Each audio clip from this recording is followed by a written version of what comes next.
Favorite place to cover a game not named Lambeau Field? Ooh. Some of the really cool stadiums, the press box is in the end zone. Like New England's a really cool stadium, but our seats are looking through the goalposts. So I don't enjoy covering the game. Same with FedEx. Terrible. Yeah, well, that place is a dump anyway. Oh, my God. We talked about the rain I think Seattle is also a really cool stadium. Really neat place.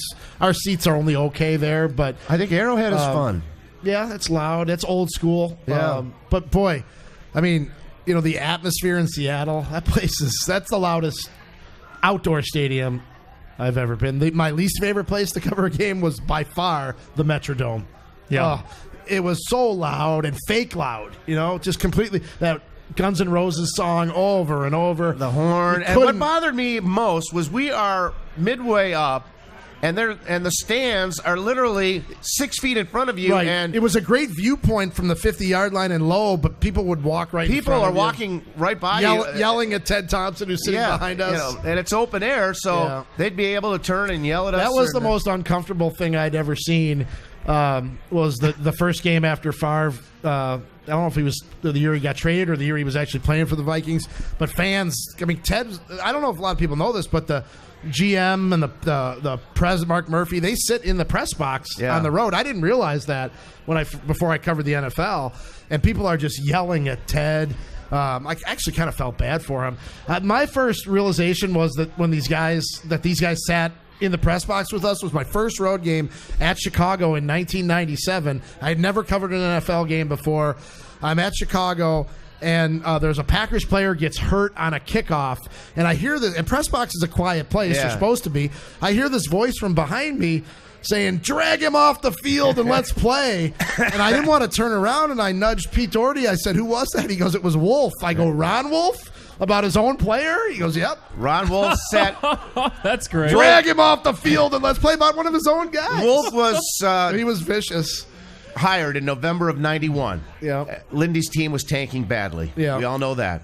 And the first game that he was employed by the Packers was in Atlanta. And you all know the story. Right. He went early and looked at Favre and this and that, but he sat directly behind me in that game in the press box at Old Fulton County Stadium. Same kind of thing. He saw what that team was all about, and you could hear him just whispering throughout the game. This is bad. Well, gotta go. This gotta go. The story, the legend that I had heard about Wolf in press boxes, it was before I covered the team, but I've heard that this is true, was the George Teague 100-yard interception in the playoffs at Detroit. Yeah. And what does it take? How long does it take a defensive back to run 100 yards?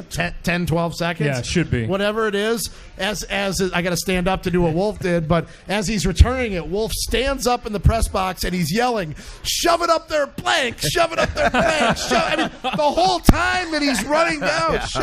Now it's loud, it's open air, so it wasn't like being in a quiet press box. But Wolf was shove it up there, shove it up there. Just as Teague's running the whole 100 yards down the field.